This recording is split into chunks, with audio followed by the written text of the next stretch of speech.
So it's been a really exciting day. Well, actually the exciting day was about a month and a half ago when I bought my new car. And not really new, it was used, but I bought a new car.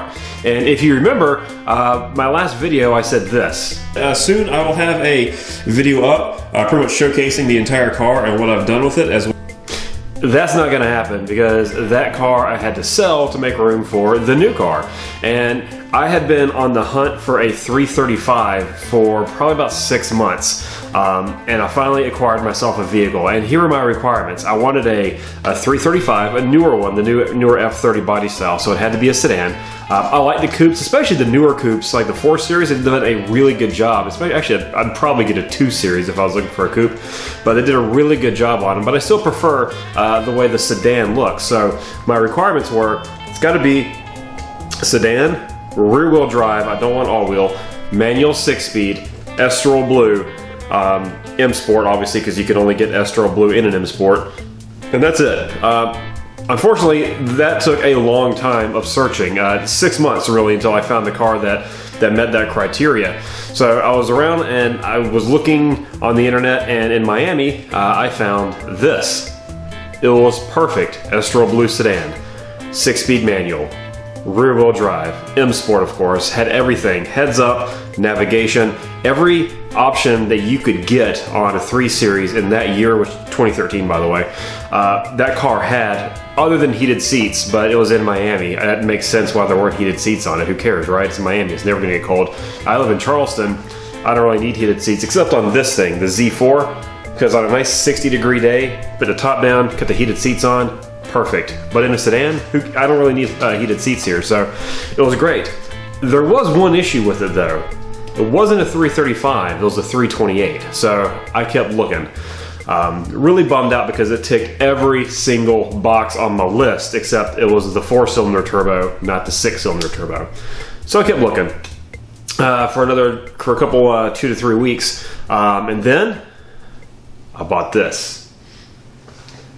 Yeah, sorry, it's a close-up shot. Can't really see a lot of it very well. There's a lot going on in my neighborhood right now, so I had to close the garage door to get some of the sound out. But this would be the aforementioned 328. I could not find this car in the 335. I just could not in a price that I was willing to pay anyway. I couldn't find one locally either, so this one I had to bring up from Miami. Again, I'm in Charleston.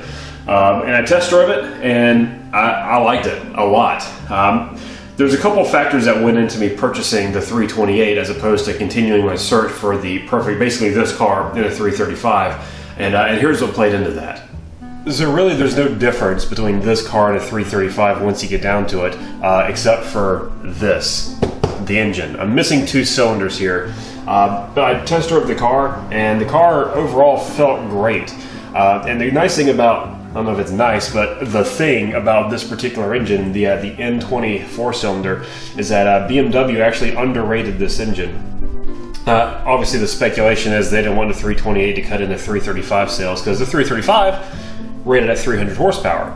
This at 240 horsepower, so about 60 horsepower less.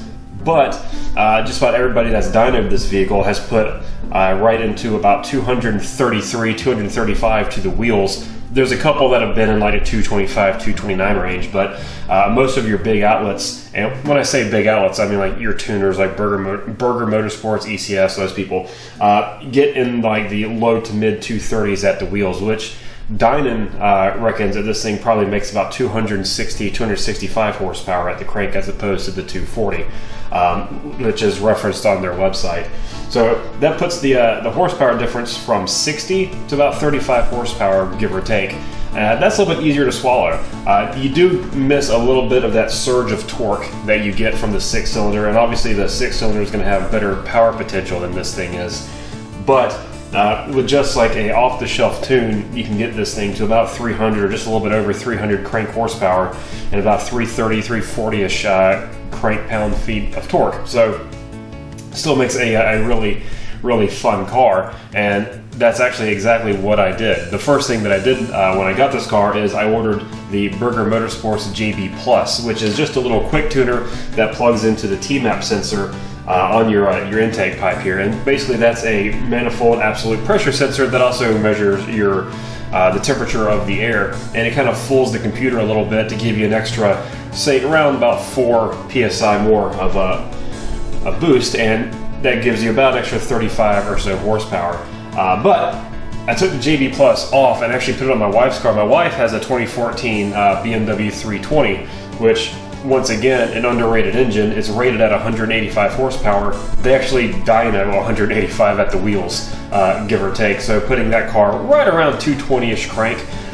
So I put the JB Plus on her car, which really woke her car up quite a bit. Her car actually felt just about every bit as fast as my stock 328 did. So that really helped her out. But I replaced the JB Plus with the Burger Motorsports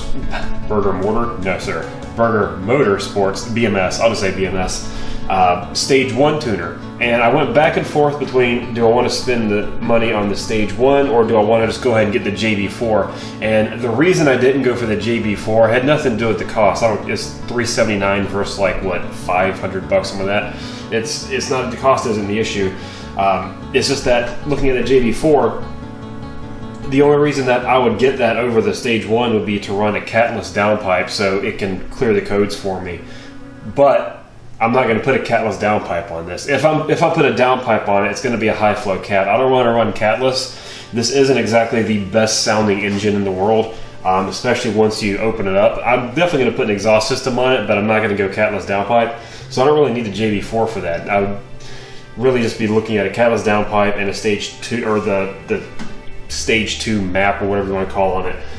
Whereas the BMS Stage 1 is just about identical to the Stage 1 map on the JB4. There's really no power difference there. So for me, that made sense. I'm not going to do anything else that the JB4 does. So save a little bit of money.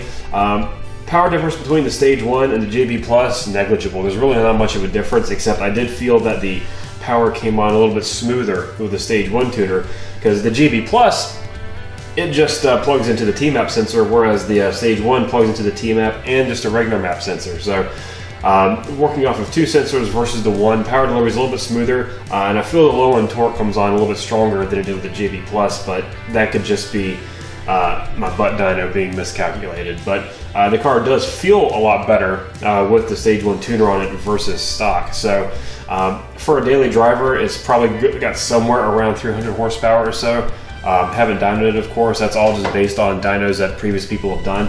But it feels good. It feels really good and nice and strong. Pulls hard all the way up to close to redline. The power does kind of die off the higher you get. But low end punch is great. You put this thing in sport mode, which you kind of have to drive it in sport mode. Comfort mode sucks. But you put it in sport mode, the turbo spools up real quick, real strong. Mid-range is great. But you put it in comfort mode, and the car, you really have to give it some throttle for the turbo to spool up. But in sport mode, the car drives like any other turbo car you'd be used to. You give a little bit of gas, turbo spools up, and you're gone. So yeah, great car. I plan to do a lot more to this, so I should have some more videos coming up on this vehicle with me doing different mods to it. As far as anything that I'm going to do sometime in the near future is I plan on getting a new spoiler for it, so I'll do an install video on that. I'll also plan on doing an intake as well. Even though intakes on this car don't really do anything, I think they look a little bit better and I like the way they sound. You can hear the turbo spool up now as you drive it, but I want to hear it just a little bit more.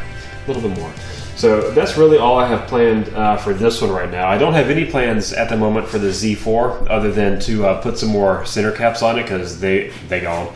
And I do want to do something with the audio system in the Z4 to kind of make it a little more modern so I can stream my music to it via Bluetooth. Unfortunately, it has the DSP radio in it, which means putting an aftermarket unit is a little bit harder than normal. So I'm probably just going to wire up some sort of auxiliary Bluetooth system to it, but that's coming at some point in the future. But yeah, I do have some plans for this. Not huge plans. I'm not going to do anything like a giant turbo or like outrageous tune or full exhaust or anything like that on it. Just some stuff. It's the daily driver. I just want it to be fun. The Z4 will be the car that gets the more hardcore mods, I guess you could say. But yeah, anyway, this is the new car. I will leave you with a couple shots of it so you can get a better look at it. But yeah, I like it. So I was looking for a 335. I just couldn't find one that ticked all the boxes, but I found a 328 that I think is still going to be really fun. especially because of that engine. It's a pretty good one. So yeah, thanks for watching. I'll catch you next time.